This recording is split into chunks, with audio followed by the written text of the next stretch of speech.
Now that the term has started again and we've got all our classes back up and going, it's time to grow the program. And if you're a new teacher or you've just changed school, then this episode is really for you about how to develop your program. My name is Rachel Hardman and this is Passionate About Music Education. So having taught for nearly 25 years, both in the UK and internationally, the skills that you need to put in place to grow your program do not change whether you're in a private school or in the public school system. So here are some tips and I hope they're helpful. Action point 1, no matter how small you start something that matters. So if you have a GCSE class who are a guitar and drums and piano and singing, start a small band for them to learn those experiences and get that ensemble playing. If you've got some talented string players and you've only got 4 of them, it doesn't matter. You don't need to have thousands of students to start your program. You just need a few students and you need to just start and you need to get them playing and get them involved in music making. When I've gone into new schools, I've often had to start programs with instrumentation that you wouldn't normally find in a concert band or an orchestra. So you might have to include your string players into your woodwind ensemble or your ukuleles or your guitarists. It's really important that they have a place to play and that you include them. So start small, it doesn't matter what you do, just start and keep it going. Action point 2 is, once you've started, keep it consistent. There's nothing worse than if you're a really keen musician and you turn up for the lunchtime rehearsal and the teacher's not there or people aren't there, and it will fizzle out really quickly, so keep consistency. Action point 3, if you've got this group, you've started something and they're coming consistently and you're making progress and they're making progress and everyone's enjoying it, make sure in your planning there is a place for them to be showcased. Whether you make a video and you put it on school social media, whether they play in an assembly, whether they play to classmates, whether you do a small tea time concert where the parents come and observe and watch, or you put them into your big showcases. Whatever it is, they need to have a place to play. If you're on the school sports teams, you go out and you do all the practicing. But of course you actually go and play in the tournaments and matches. There is an end product, and that is the same for music. We need to give children an end product so that they have something that they're working to. Otherwise, they're just practicing for practice's sake. I think in rehearsals, and this is my action point 4, you really do need to have that fun, that approachability, humour in their rehearsals, particularly if you're doing this at lunchtime and after school and they're giving up their own time. You've got to want to spend time as a student with the teacher, with the other students, and if you're just getting shouted at, it's not a fun environment. So bring your humour, bring your best self to that.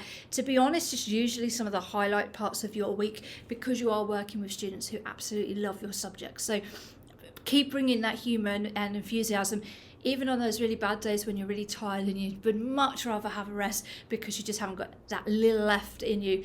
But they will bring your mood back up.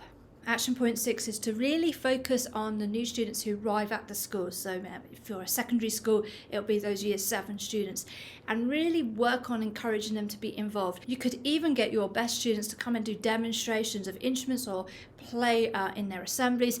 Really grab them when they first come into school and they're still excited, particularly in that year 7 where they're like 10 and 11 years old. It's not too late to get them involved in music. But also don't forget your older students who arrive. You might find that you have a student join your year 9 class who's like 13 and 14 who comes from another school who also may have played music but might not be too quick to tell you about this because they're new. So always check, because you might find that you've just inherited a fantastic pianist. Action point 7, as musicians, as music teachers, we do have to actively market our subject and our instrumental programs and our choirs and all the extra things that we do. And we have to do it regularly, because although we feel that we may have said it at the beginning of the year, we may have sent those emails out to parents, we might have put all that information out first, often a lot of this gets lost in the many emails. I know that sometimes we think we've only sent one email to a parent or to a group of parents, but actually your email might be the 10th communication from the school that day. So schedule into your calendar for the whole year different points where you'll keep reminding students, parents about all the wonderful things you are doing, all the programs you're offering, the instrumental lessons, and when they can sign up and how it all works. So keep promoting.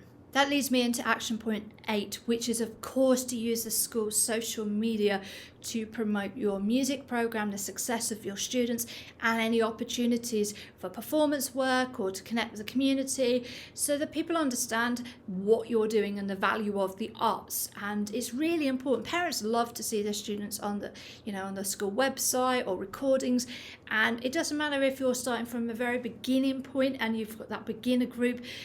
Find a place, even the photos, to showcase. You could get your music students to write a blog or an experience, how they experienced the concert or going to an old people's home or playing out in the community at Christmas. It's really nice to see that on the school websites and promoting the music and the arts. Action point 10 is to find your super supportive parents and get them to advocate for music, get them to help sell tickets, get them helping promote instrumental lessons or come into the concerts or helping volunteer. They love it. You will find there is a core group of parents. They'll go out and talk about your program to the other parents in the school community. And that's really important because you want them to advocate for not only their students, but your program too. And they'll also be the people who will help you raise money if you need to buy something expensive or a specialist piece of equipment. I know the PTAs have always been fantastic advocates of the music department, but you have to work with them, so make sure that you're building that relationship. And my last action point is don't forget to thank the staff, your teaching colleagues, your custodians, the office staff. Include them in successes. So if you've done a concert, you've got some pictures, share it with the whole school community. They love to be involved rather than us all working in silos, isolated bubbles. It's really important, particularly if you're the sole music teacher, other people around the school to know what you do, so that when you do take that whole day rehearsal for the Christmas concert and you're putting students out of lessons, you'll find your staff are much more supportive because they know how much you're working, they're seeing the success of the students, they're able to praise students. So it's really lovely, if you've got your choir and they're performing and then you've sent that out to staff. Staff will then go and say, oh, I didn't know you were in the choir. I saw a picture of you. Oh, that's brilliant. Or I heard you recording or I saw you in the concert. Self-esteem for the student is huge. It's also a great way for staff to build relationships with students outside of their classroom. So never underestimate how important that is in you marketing your department, but marketing success, so that you can help other people in the building, students and teachers, build stronger relationships. And again, if you've had staff helping you out at concerts, volunteering, helping setting up the hall, packing away equipment, moving equipment in their cars, thank them personally and thank them publicly, because it's really nice if you've given up 4 hours of your evening on top of your busy schedule to be thanked for that, and for other people to understand that you are appreciative of their time. So I hope these tips will give you some starting points if you are building a program. Remember, it doesn't matter if you start with 3 students, because in 2 years' time you'll have 30 students, because your energy, enthusiasm, love for music will come through, and those students will also love music, and it will spiral into a great program. I hope these tips have been really helpful. If you have found them useful, of course, subscribe to the channel, check out some of the other videos about marketing and growing departments, and I look forward to seeing you soon. I'm Rachel Hardman, and this is Passionate About Music Education.